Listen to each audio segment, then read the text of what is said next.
Welcome to the Indie Author Showcase. I am a very sick and very not on his game, Chad Robert Morgan. And I'm Alexander Morgan, who is being less of the worst. Um, so yeah, no, we need to put something out there that this man is sick. Oh God. Oh my God. Oh my. Oh my God. So it's gonna be a bit of a shorter one today, lads and I don't lasses. know about that, but okay. Let me dream. I will power through it Oh God, as please best don't. I can. Oh God, please don't. I mean, I've been sleeping like all day. I have been out of it today. But And it's the reason my day has been good. the love and support I get from my family You're welcome. knows no bounds. It does.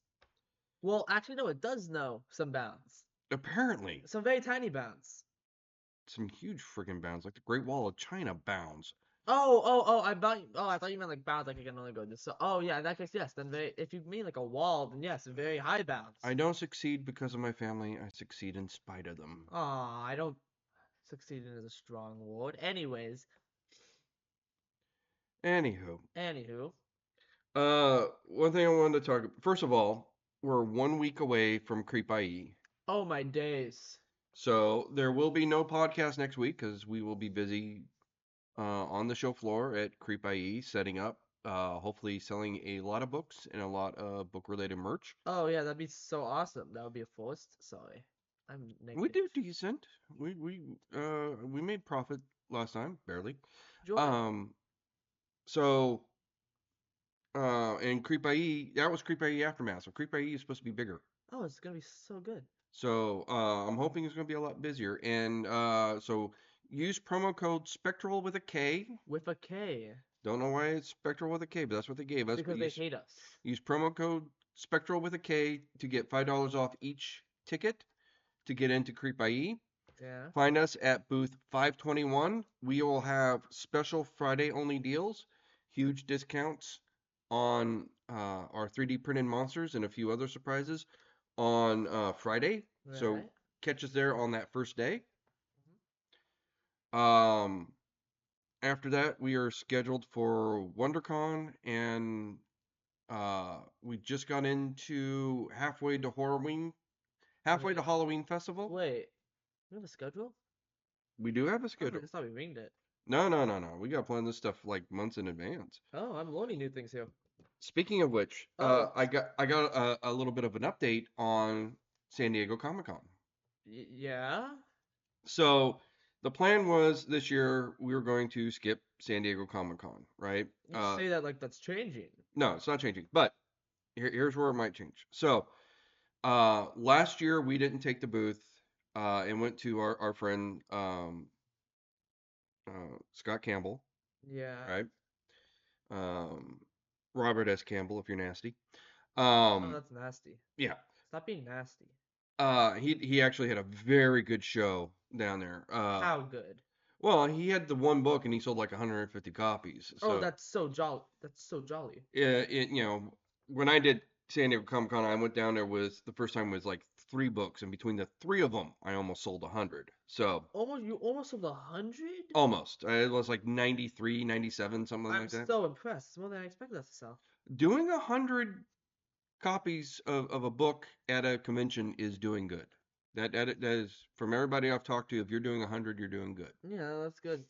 So, and he did 150, so he did gangbusters. So, Wait, what did he work on again? Like, he worked on Fallout New Vegas and Animal Jam. no, he didn't work on. What was it? He worked on, I believe it was the original Fallout. Oh. So it wasn't New Vegas. It was either the original or part two, one or the other. But he was like the lead game designer on that, and he also worked on Starblood Arena. But he also did like a Neopets game. Neopets! He said surprisingly he had a lot of people coming up to him saying, "Dude, that was my jam. I love that game." Yeah, because Neopets was peak. How do you know Neopets isn't my jam? Um, How do you not know about my Neopets AO3 fanfiction account? okay. Anywho, moving Everyone on. knows about my patent pending. Moving on, says the person who wants it short and sweet. Oh, right. So this year, I wasn't taking the booth because I'm broke as hell and I couldn't afford the Mm, ticket. Because San Diego Comic Con, that booth is expensive. It's like 3 grand, right. right? The only reason I did it the first 2 times was the first time I basically took it off Chris's hands for free, and the second time they asked me to pay for half. So So, basically, what I'm hearing is that you went like a bum. I'm joking. well, third year it went to Scott, and I Yeah. was more than willing to let him have it. Yeah. And then this year, Chris was wondering if any of us wanted to take it. Scott doesn't have anything to show. He doesn't have a new book yet, and I couldn't afford it. So he was going, and we at one point we were trying to see if we could get a fellow indie author to take it, but that deal fell through as well.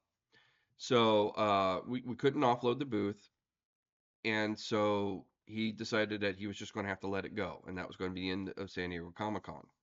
Okay, so not saying that I mean, things would have to have changed pretty drastically for us to have gone back there because, again, it is very expensive for us to do San Diego Comic Con.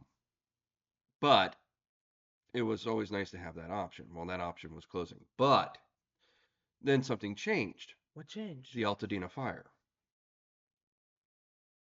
What?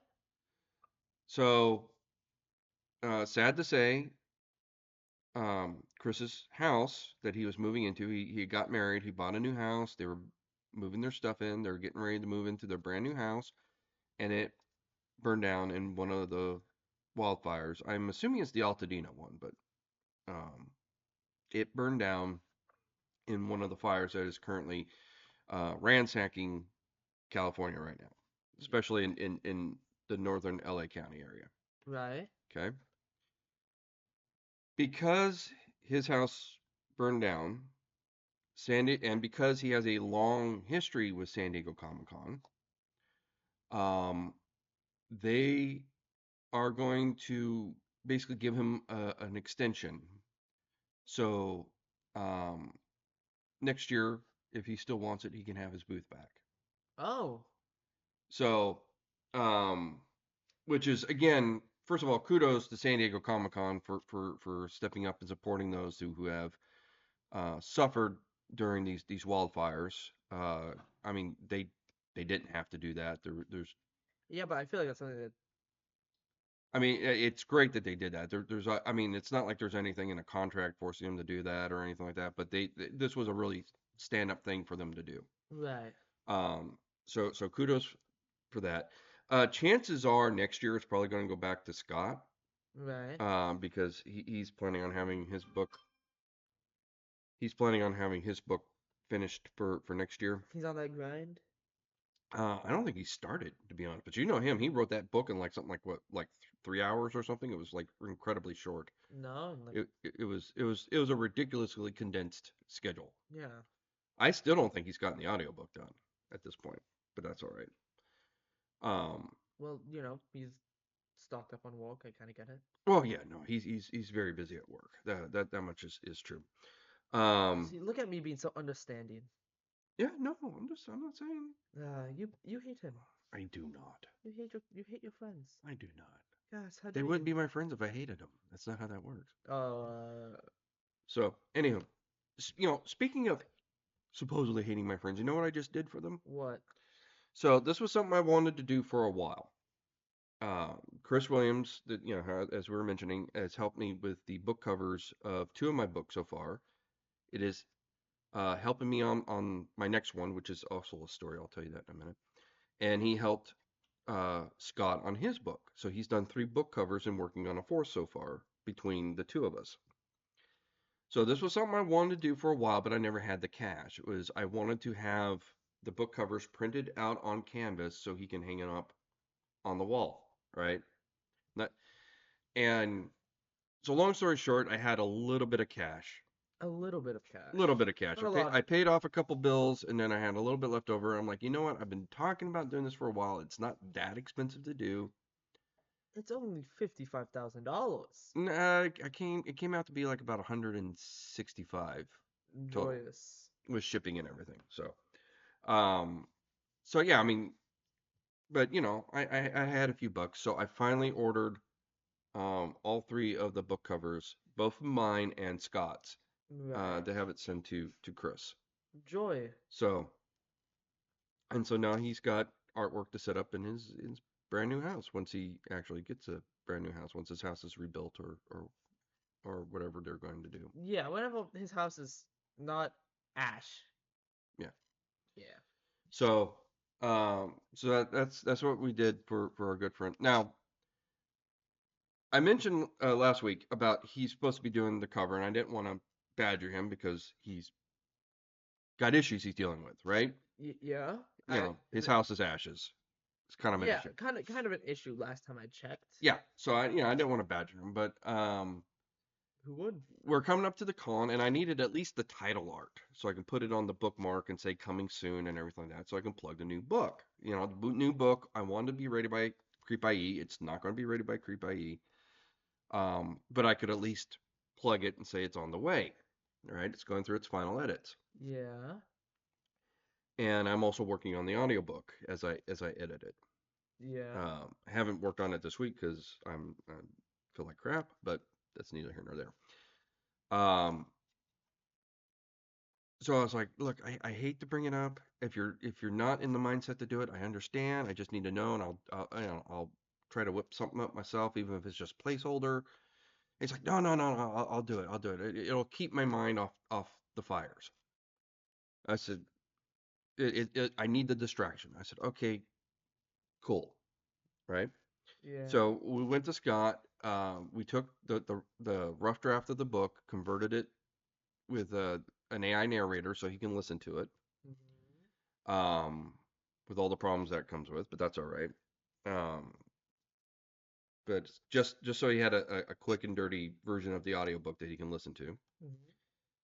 And it's yeah, so this will preoccupy me and keep my mind off the fire. So okay, great. And then like about a day later, I remembered what's in the book.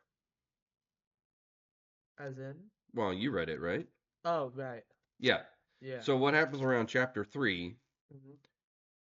is there's a big giant fire Right. that threatens a housing project. Yeah. Mm-hmm. Yeah, not a good look. Then at the end of the book, the guy tries to set the whole housing project on fire. Yeah, no, really not a good look. So I was like, oh crap. Yeah, no, that's bad. I was like, yeah. So finally, he got me the art and a couple of first passes at some book cover art,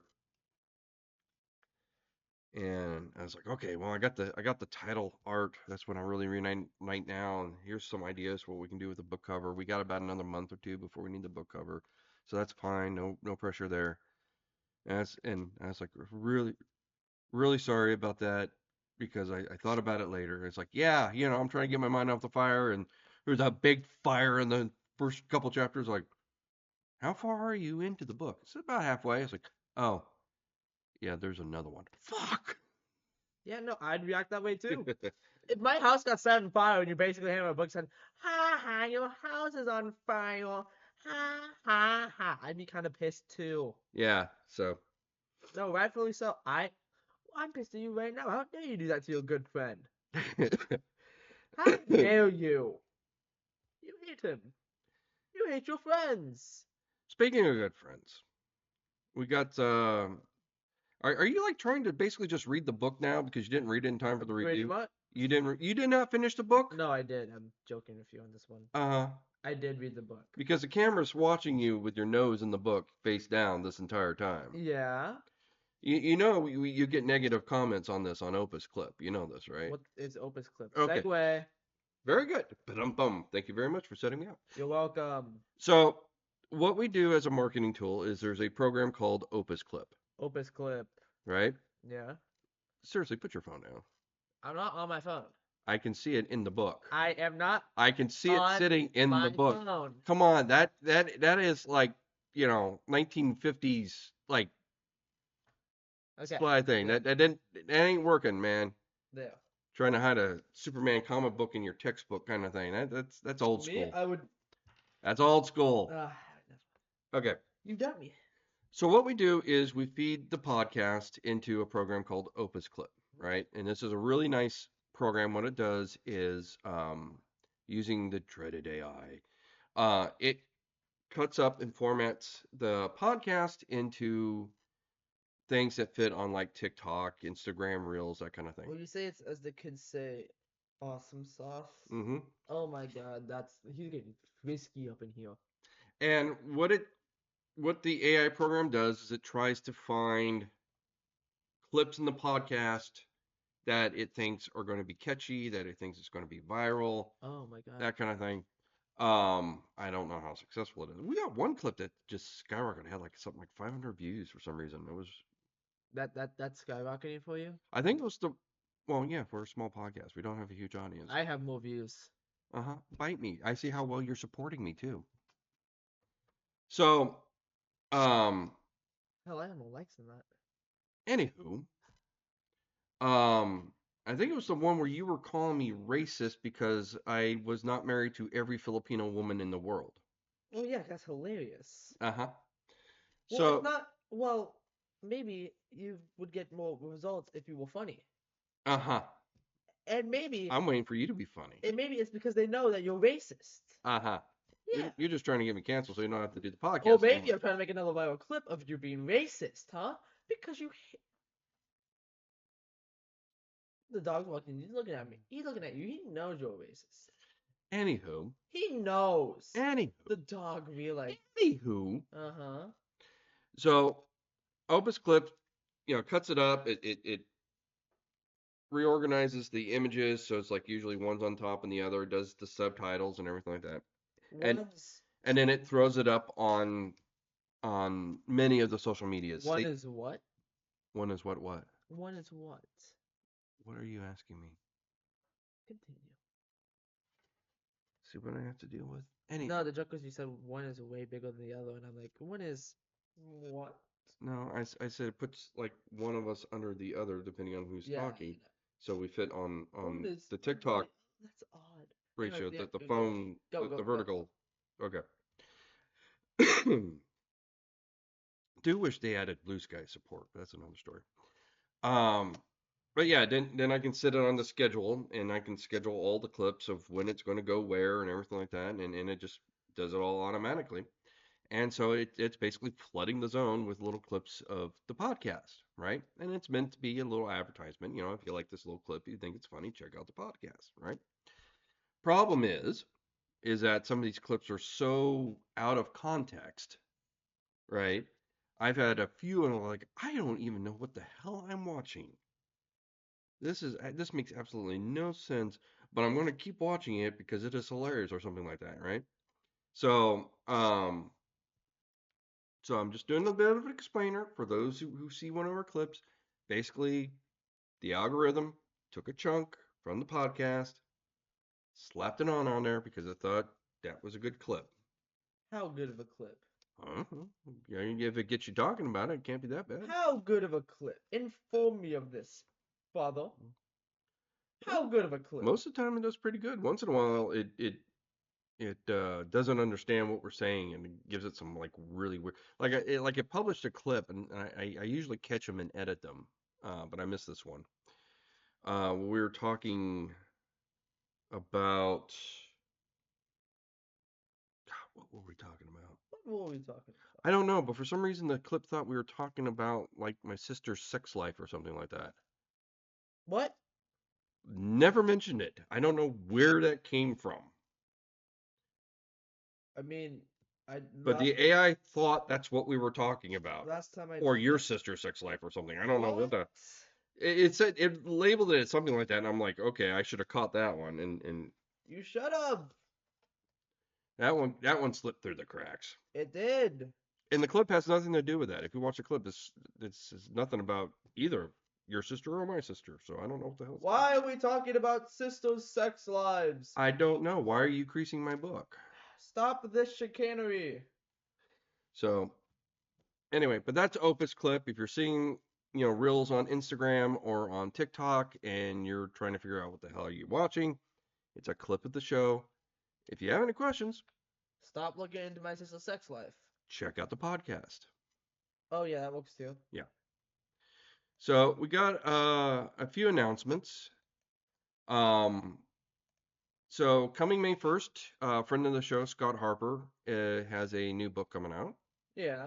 A novella of the vampiric undead in the Hyborian Age and other horrifying stories.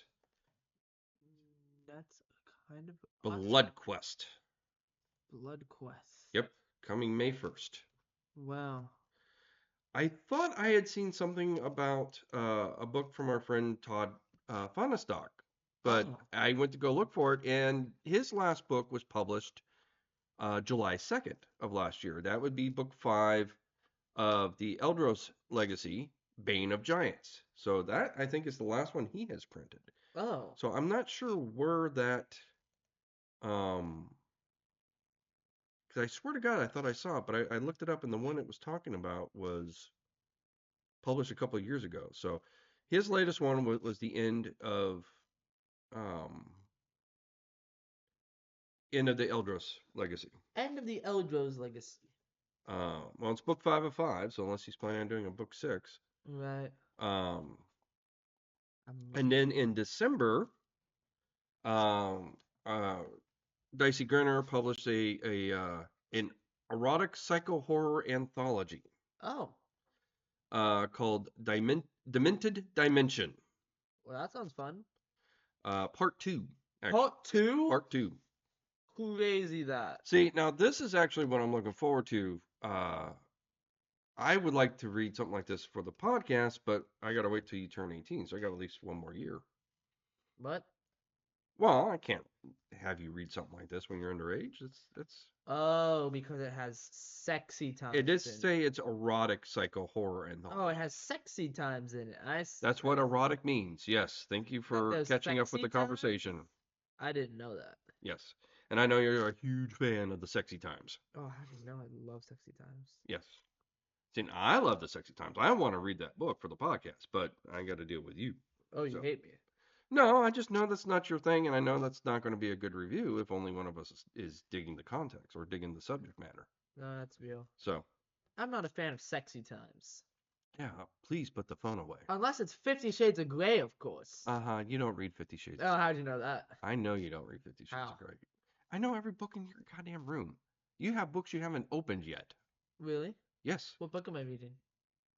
Right now, you're reading Unnamable. Yes, but what? And that is a good segue. Oh, joy. Dur, dur, dur, dur. Yeah, I am. Actually, you were telling me you were rereading The Baby Eater. Oh, yeah, no, I'm doing that too. Mm-hmm. And you were reading, what was it? Was it Dante's Inferno? Yes. Yeah. Dante's Inferno's Peak. Yeah. Yeah. And you just recently finished reading Unnamable. Yes. Segue. Why don't you read the back of the book? The back of the book? The back of the book. Nathaniel Koto is ashamed of his dark secret. For 18 years, he's fled from his past, desperate to escape his dreaded memories forever. In search of gold and a fresh start, he leads his soldier on a rescue mission deep into the mountains. But as they venture on, he begins to suspect something other than war-crazed Confederates is stalking his men. He fears that the entities abducting his crew are linked to his buried sins and the malformed brother who seeks his revenge. Can he confront his inner demons to save his troops, or will he doom them all to a fate worse than death? With that being said, what do you think? So I liked it. So this takes place during the Reconstruction era, Yeah. right? Post-Civil War. Yeah. Call this AP World History. Mm-hmm. Reference to my class. In reading or listening, I listened to it on Audible. In reading the author's notes, he was actually doing something similar that our friend Scott Campbell was doing, which is he meant this as a sequel to an H.P. Lovecraft novel. Wow. Or short story. I'm learning new things. Tell me more. Well, according to the author, as the book evolved, he realized it didn't quite fit into H.P. Lovecraft's world. Right. So it kind of became its own thing. But he started it as a sequel to H.P. Lovecraft. Go individuality. Mm-hmm. I love individuality. As much as you hate mine, I love mine. When did I say I hate your individuality? Anyways. Yeah, no, I thought it was pretty good. I thought the horror was well written. I thought the characters were nice. No, I thought it was good. I just think, no, I think, I don't know. One thing I didn't like is that I feel like with this, I feel like a story like this would be better as not as a first person, I feel. But that is just me and how I would like a story like this. That is just a preference thing. No, I thought it worked just fine as a first person. Uh, I mean, we are really dealing with the main character's guilt, which is one of the three major pillars of a good horror, not psychological horror. Guilt. Remember Um, that, kids. well, it's the protagonist's uh, inner torment, the protagonist's inner demons, right? I'm letting my demons out. Sorry. Well, there's three tenets to psychological horror. It's the the self, um, the uncanny, Mm-hmm. and the other, right? Is the other a reference to me being really cool?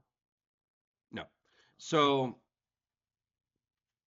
uh, in terms of him dealing with his own personal shame and his own personal guilt, that's the horror book dealing with the self.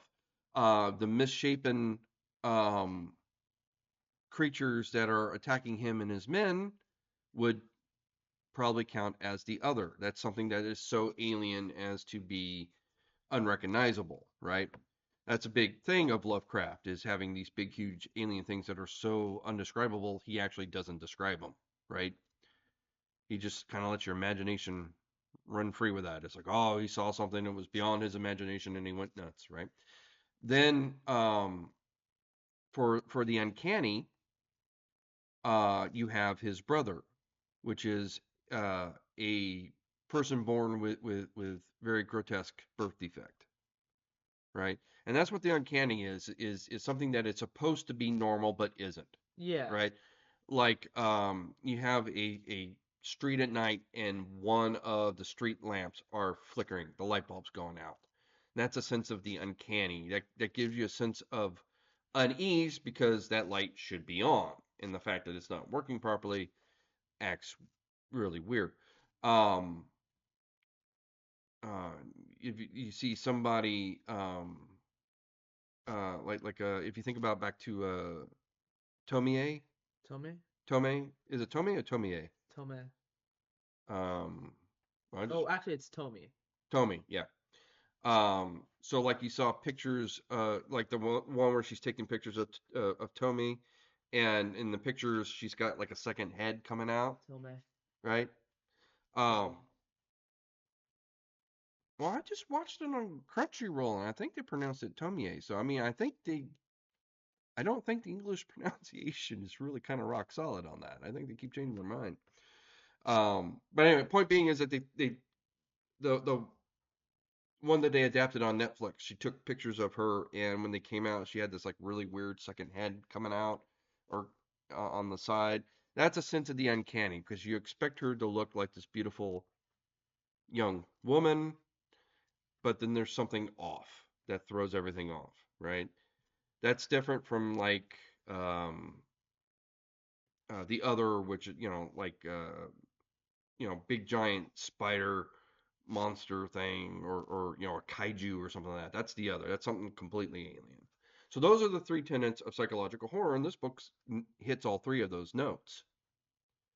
Um, so having it in first person helps him hit that first note even harder because it is about it does focus on his personal um, issues Yeah. with his brother. Um, so no, I thought it was rock solid. It is a fairly short book, um, which I was going to comment about, but considering how quickly we got to get these books done, I kind of appreciated a short read. Yeah, no, it was nice. It was really good. Yeah, it flowed. There's no fluff. I mean, I think it's the right length. I mean, it didn't drag and it didn't go too fast. It covered all the notes and yeah, no, it is a really good solid book, and I was really happy with this one. Yeah. I think this one might be a contender for Book of the Year. Uh, I mean, we're only in January, so it's a little too early to tell, but I would say that one's definitely on the list. Yeah, no, I agree. Okay. Without, where can you find us? Well, you can find us at shopspectralink.com, Based. where you can find our books and book-related merch, such as T-shirts, tote bags, the like. Not only for our books, but also for the podcast. If you want if you want in Indiana, if you want an indie author showcase beer cozy, Mm-hmm. or an Indiana, or again Indiana. See, I can't talk. My nose is stuffed up. An indie author showcase tote bag or indie author showcase T-shirt or hat. Go to shopspectralink.com. You purchase one of those, it will help support the podcast and support us. Mm-hmm. So, even if you don't buy any of the Indie Author Showcase merch, if you buy anything related to the book, it still helps the podcast because it's helping us. Mm-hmm. You can also find us next week, January 1st to February 2nd, at the Ontario Convention Center for Creep IE, the Inland Empire's premier horror convention. Remember to use promo code Spectral with a K to get $5 off your ticket. Then still have not figured out what's going on with Vampire Weekend. I did find out that Casey Cordell is supposed to be at Vampire Weekend. So is Scott Harper. So there's definitely a couple of authors we recognize that will be at Vampire Weekend. We did apply and I never heard back. So hopefully we will be at Vampire Weekend as well. If not, go see our friends Scott Harper and Casey Cordell. Um, and catch us when we hit the one next one after that would be in March. I think it's March 23rd to 25th, which would be WonderCon in the Anaheim Convention Center. You really are trying to finish this book, right? Yeah. Yeah. You didn't read the book for the review, did you? I did. Uh-huh. He doubts me. Well, considering you're reading it right in front of me when we're trying to finish up this I do this podcast. for all the books. Uh-huh. Anywho. Then in May, we got two cons back to back. The beginning of May, we're going to have Halfway to Halloween Festival in Riverside. Yeah. And then at the end of May, we will have Monster Palooza. Enjoy. So we're going to have a busy May. Mm-hmm. And with that, And with that, oh, we say toodaloo. we really got to find a better sign off. Bye. Bye. I get so much love and support from my son. Oh man.